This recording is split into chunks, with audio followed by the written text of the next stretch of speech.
Hello everyone, my name is Sima Taro. I am the Director of Instructional Technology at Avila University.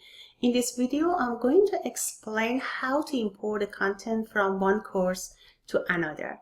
You might have some content in your previous course from last semester and you want to use the same content for your upcoming course. Or you might have some content in a master course and you want to use those content for your upcoming semester. So let's get it started. If you have the course on your dashboard, you can simply find it and click on that. But if you are not able to find the course on your dashboard, you can simply go to the courses from global navigation menu in Canvas and then click on all courses, and that course, probably if you are going to use the content from your previous semester, you might find it under past enrollment. So in this case, I'm going to use this course content for my upcoming course, let's say. So I'm going to click on that course from fall 23. This is the content that I'm going to use for my upcoming course, or my new course basically. So I'm going to I just create a new course for this demo so you can see basically how I can import those content. Now that I have this content from my previous course and this is my new course, this is a blank course shell and there's no content here, so I'm going to import the content from this course to this course. So first I'm going to go to my previous course, and then I'm clicking on the settings link from course navigation menu, and then this is the place I'm going to search for the name of the course. Of course, you can just copy the name of the course, but I encourage you to use the SysID number instead. This is a unique number for each course, and there is no mistake, so I'm just going to copy the SysID, which is again, this is an ID number for this specific course. My view as an admin, as a Canvas admin, it might be slightly different from your view as the instructor, but you can always find this ID number, unless if the course is a master course template. There is no SysID because that course probably created manually, so all you need to do just copy the name of the course. But in this case, this is a live course shell and I have the SysID. So I'm going to my new course and then click on import existing content. And then from here, I'm going to select a content type, which is the first one, copy a Canvas course. And I'm going to paste my SysID number right here. And as you can see, the name of the course is pop up, so I can select that.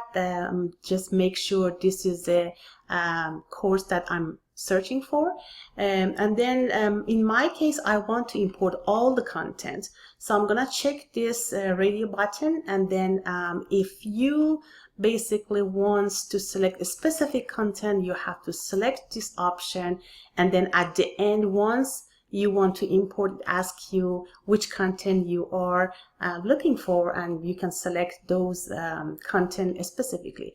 But in this option, I'm going to click on the all content because I want all the content to import it to this new course. And there's an option for adjust events and due dates. If I select this option, basically I have to select the beginning date, changing to beginning date, ending date, changing to ending date.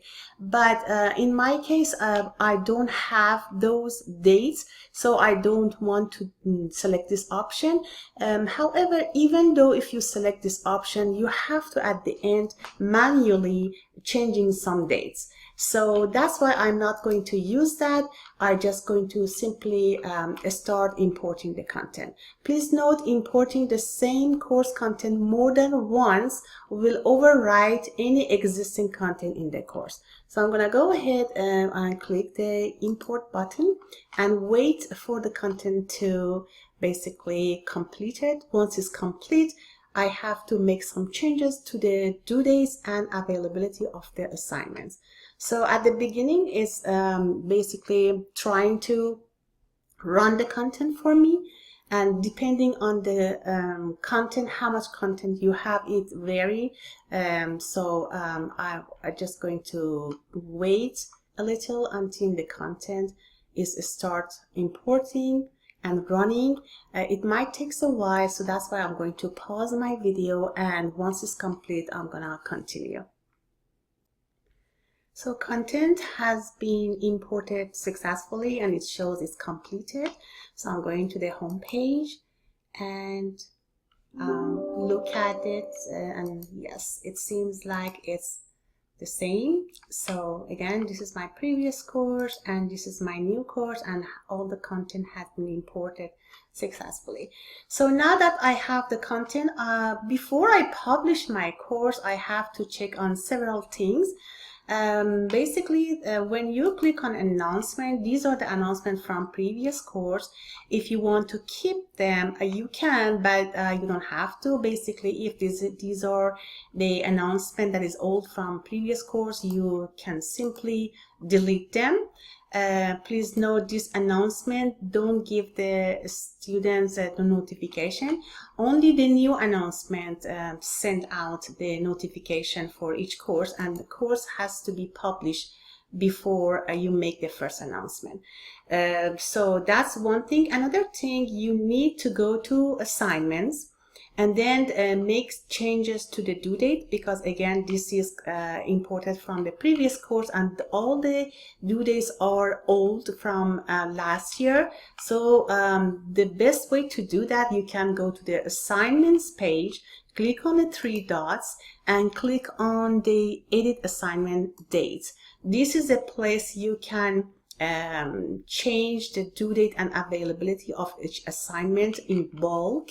So basically, again, these are from 2003, we are in 2004. You just want to make the changes by clicking on the calendar and making new due dates for that. So let's say, for example, if my course starts in August, so currently we are in July 2024, maybe this first assignment I want to have the due date on the July 24th, 30th. So I'm gonna select on that, I'm sorry, so I make that change.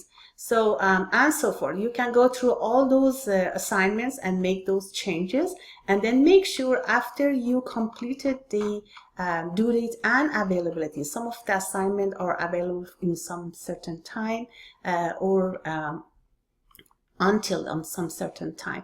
Make sure once you make those changes to save it. If you forget to save it, it's going to go back to the same due dates and availability that it was before. So make sure to click save after you make those changes. Another thing, you can go to the home page and then click on a student view, and by this option you can see what they see after you publish the course. So this is the student view, and as you can see, the links are shortened, so all the links, these are the links that the student can access. If you want to make some changes, you can do that, and you can just check by clicking on those options and those links to make sure they can see whatever you want to share with them. I'm going to leave this student view if I can. Let me move this up, and then from here, another way that to make sure your course is ready, go to this settings page on the course, and then you want to validate the links in content. If I click here, and if I run the link, it might take a while, so I'm just going to show you. If you click on the link validation, it's gonna run and it's gonna tell you if there are some broken links, and you can basically fix those as you go along. So I'm going to go back to the home page once you feel like everything is ready, and of course, if your syllabus is the old version, you might want to change your syllabus and then upload it back to the files. This is my syllabus, and again, I need to change that to 2024. If that's the old version of your syllabus, basically you can just upload the new one to the file, and then it's going to be replaced if the name is exactly the same. If you are changing the name of the course syllabus, basically it's gonna upload it to the file as a new file, and you want to replace it with this link. And of course you can do this from the edit page. So if you click on edit, this is rich content editor, you can make those changes. And all of these options, basically, if you don't know how to do that, there are videos available at AUVC course shell for Avila users. So once everything is set up, basically your course is ready to be published for students. So all you need to do, just click on this link and publish your course. Thank you for watching, and happy learning.